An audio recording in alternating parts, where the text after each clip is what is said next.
निवडणुकीच्या अगोदर या असलेल्या राज्याचे तत्कालीन मुख्यमंत्री उपमुख्यमंत्री सगळ्यांनी लाडक्या बहिणीची अगदी राखी बांधून घेतली। माझी प्रश्न साधा आहे, त्यावेळेला तुम्ही सांगितलं होतं की सर्वांना सरसकट जेवढे लोक अर्ज करतील, जेवढ्या महिला भगिनी त्या सगळ्यांना त्या ठिकाणी लाभ मिळेल म्हणून। आणि मी माझ्याकडे कॉपी आहे, मी वर्तमानपत्राच्या कॉपी आहेत वाटतं की तुम्हाला मी बोलायला दिल नाही। सभापती महोदय, सरसकट सगळ्यांना आम्ही लाभ देऊ असं जाहीर केलं। त्यावेळेला सगळ्यांना सगळे हे म्हणतात त्याप्रमाणे जी आर काढला, 100% जी आर काढला। 10 जुलै 10 जानेवारी पासून जी आर काढले, त्यामध्ये निकष नियम सगळे ठरवले। काही आमदारांना त्या ठिकाणी अध्यक्ष पण केलं समितीचं। मग तो निकष ठरवून जी नावं आली त्या नावामध्ये जे लाभार्थी झाले त्या सगळ्यांना निवडणुकीच्या अगोदर सरसकट दिलं। त्याला सांगितलं कोणाची नावं रद्द करू नका, आपल्याला निवडणूक जिंकायचं, माझा गंभीर आरोप आहे। आणि निवडणूक झाल्यानंतर तुम्ही निकषाची फाईल काढली।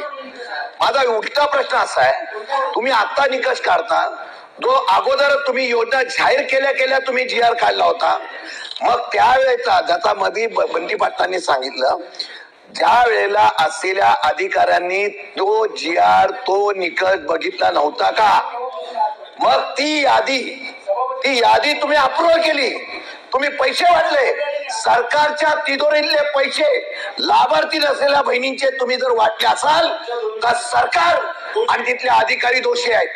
त्या बहिणीचा काय दोष आहे? त्यांनी मी जाहीर केल्यामुळे त्यांनी फॉर्म भरले आणि नंतर तुम्ही त्या बहिणींना धमकी देता तर तुमच्यावर आम्ही त्या ठिकाणी कारवाई करू।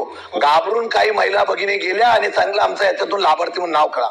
माझा आरोप असा आहे, सरकारच्या तिजोरीवर सरकारच्या लोकांनी टाकलेला दरोडा आहे। माझं स्पष्ट म्हणणं आहे की ज्या अधिकाऱ्यांनी चूक केली असेल, तो लाडक्या बहिणीची नाही, त्या अधिकाऱ्यावर तुम्ही कारवाई करणार आहात का? ज्यांनी आधी त्या असलेल्या जी आर ला डावलून सुद्धा पात्र केली असेल त्यांच्यावर तुम्ही कारवाई करणार आहात का? आणि हे करण्यासाठी सरकारच्या कोणी मंत्र्यांनी किंवा मुख्यमंत्र्यांनी किंवा सरकारमधल्या कोणी सांगितलं असेल त्याची तुम्ही चौकशी करणार आहात का? आणि जे लाभार्थी आहेत त्या लाभार्थ्यांची नावं आपण त्या ठिकाणी पहिलं उत्तर दिलं होतं, आम्ही पैसे वसूल करू, आता सांगता आम्ही पैसे घेणार नाही।